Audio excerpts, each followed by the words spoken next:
All right, Shalom. Want to say call Halal Yahweh, Bahashem, Yahweh Shai, Bahashem Rakakwadash, Barakatah Yahweh, Barakatah Yahweh Shai, Barakatah Yahweh, Barakatah Yahweh Shai, Barakatah Yahweh, Barakatah Yahweh Shai. A double honor to the apostles and the elders at GMS that rule well. Excuse me. Peace and blessings to the Akim that's out there fighting, doing this work with truth and sincerity. Back here again with another lesson. Lord willing, this is edifying to the elect men out there that's listening and watching these videos. Revelations 11:11, and after 3 days and a half, the spirit of life from the Most High entered into them, and they stood upon their feet, and great fear fell upon them which saw them. Revelations 11:11, and after 3 days and a half, they're going into slavery, right, of us waking up now, the so-called Negroes, Latinos, and Native Americans, who are the true biblical Israelites that the Bible speaks of. We've been scattered throughout the four corners of this planet because of the disobedience and the great offense that we caused before our power, which is Yahweh, whom the world ignorantly calls God, and his only begotten Son, named is Yahweh Shai, whom the world ignorantly calls JC, or Jesus Christ. Now we know that through the spirit and power of Yahweh, Bahashim Yahweh Shai, we're starting to wake up. And a great fear fell upon them, the powers that be, that once suppressed this information from us, from waking up to who we are. I remember years back, the apostle was giving a story about how the guy, they was out there, I think 34th Street teaching, and the guy was in a limousine, and I think he either got out the car or rolled down his window and said, like, how did you guys find out? How did you know? They spend millions of dollars to suppress this information. But see, they didn't count on the Holy Spirit, because Esau is a carnal man, you see? And after 3 days and a half, the spirit of life, see, the spirit of life has entered into us and to the Israelites who's waking up to the truth, to who they are. From the Most High, entered into them. You can't get the spirit by yourself. It has to be from Yahweh, Bahashim Yahweh Shai, put in you. So the spirit of life from the Most High entered into them, and they stood upon their feet. That's why you see, beginning with the apostles and the elders, the great men before them in the mid-late 60s, and come out of one West, and now you see the bishops and apostles, the elders, and now the men on down, awaken out of sleep, spoken of in the book of Romans. Now we're out on the highways and byways and doing these lessons, because the spirit of life has entered unto us from Yahweh, Bahashim Yahweh Shai. See, without having the Holy Spirit upon you, you're not really living. Now you going to work, you eating food, you hanging out with your friends, family, so on and so forth, making money, traveling, right? But you're not truly living, because you don't know who you are. You're still in a dead spiritual state. And they stood upon their feet, and great fear fell upon them which saw them, the top elite banking families, man, the powers that be, and them around the world as well. You see, they're going to come with different draconian measures to try to get the men of the Lord off the streets, because fear fell upon them, because the Willie Lynch letter, I have it in my closet somewhere, but it says something about it would take a divine or something, a miracle for these people to wake up. You can look it up, and I'm roughly paraphrasing that. But again, the so-called white race, the Edomites, Edom, their biblical name, the powers that be, didn't count upon the Holy Spirit, man, that we was going to wake out of sleep. And we didn't even know it as well till the Spirit entered into us, when start entering into those men who've been teaching it. And now we start watching videos, and the Lord put the Holy Spirit upon us, and it start to click. Life start to enter into us, man. So right here in the book of John, remember it said life entered into them. So right here in John 6:63, it says, it is the spirit that quickeneth. See, it's the spirit of Yahweh, Bahashim Yahweh Shai. Once it's bestowed upon you, you will start to quicken men. You start to become alive. You start to live. You start to see things on a whole nother level.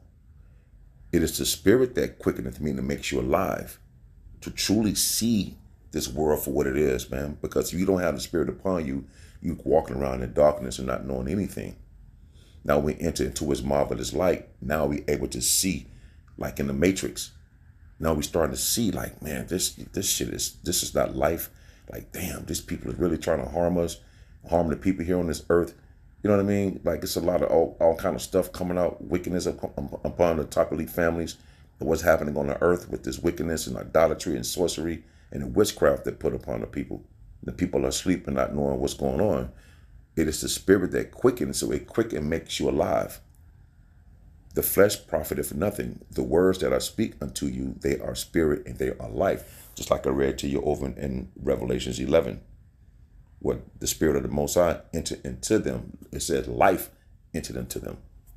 Now we also understand here, since this is taking place, and this is the trend, if you will, which is prophecy and the Israelites waking up.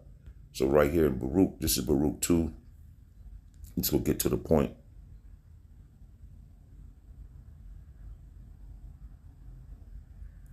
Right here, Baruch 2 and 30. For I knew that they would not hear me, because it is a stiff-necked people. You so-called Negroes, Latinos, and Native Americans, we are hard-headed people, man. And this message is going out to you, and you still stiff-necked from the time when Noah was teaching. Then the flood came up until this point. You still hard-headed and don't want to wake out of sleep because you think you know what's right. You think you know the path to salvation, if you will. We wasn't designed to put here to work out find our own way to salvation. The Lord made us to be into a special people unto him. So therefore he gave us the laws, statutes, and commandments, man. We have to turn back to the old path and walk ye in it, because that right there will let us know, and it will guide us and dictate us on which way to go, and on the spiritual level, man. Prosperity and protection and everything comes for that. You got to turn and stand ye in the old paths. Nonetheless, here in Baruch 2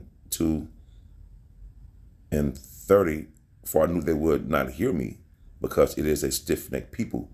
But in the land of their captivities, they shall remember themselves. Because we went into captivity. They're trying to say the slave ships don't exist. See, these people has a spell cast over them to where they don't see, but the powers that be is doing that. So we starting to wake up in our captivity, because the spirit and power of Yahweh, Bahashim Habashai, is going over the planet Earth, and it's gathering his people like a hen gathers her chickens back unto her. So this is what's happening. The word is gathering his people from around the world, and then Jake is starting to wake up to where they are, man. And thus, again, they didn't account for that. They didn't count that the spirit was going to quicken us and make us alive at the end of the day. One, you see? So now we're in our land. Now we're in the land of our captives, our captivity, and we starting to wake up and call upon the name of Yahweh, Bahashim Habashai. And we're also right here in the book of Isaiah. Let's get this real quick. In the book of Isaiah 44, and the Spirit had me to think about this just now. And it says, Isaiah 44 and 5, one shall say, I am the Lord's, and another shall call himself by the name of Jacob, and another shall subscribe with his hand unto the Lord, and surname himself by the name of Jacob. So right now, when it says, one shall say, I am the Lord's, so this is about now us identifying with the Most High and his Son, man. You see, let's look at this real quick. Now we're starting to wake up out of sleep and starting to identify ourselves again with our power that we once knew, because we went off the beaten path, if you will. And by us being disobedient, he took our heritage from us. That's written in the scriptures as well. Let's try this. Let's look at something real quick. This is the book of Romans. Let's see something. 14:8. For whether we live, we live unto the Lord. And whether we die unto the Lord. Whether we live, therefore, or die, we are the Lord's. So no matter what happens to the Israelite, we still belong unto Yahweh, Bahashim Yahawashi. Now, Jake, the so-called Negroes, Latinos, and Native Americans are dying, but you are here dying without wisdom, not knowing who you are.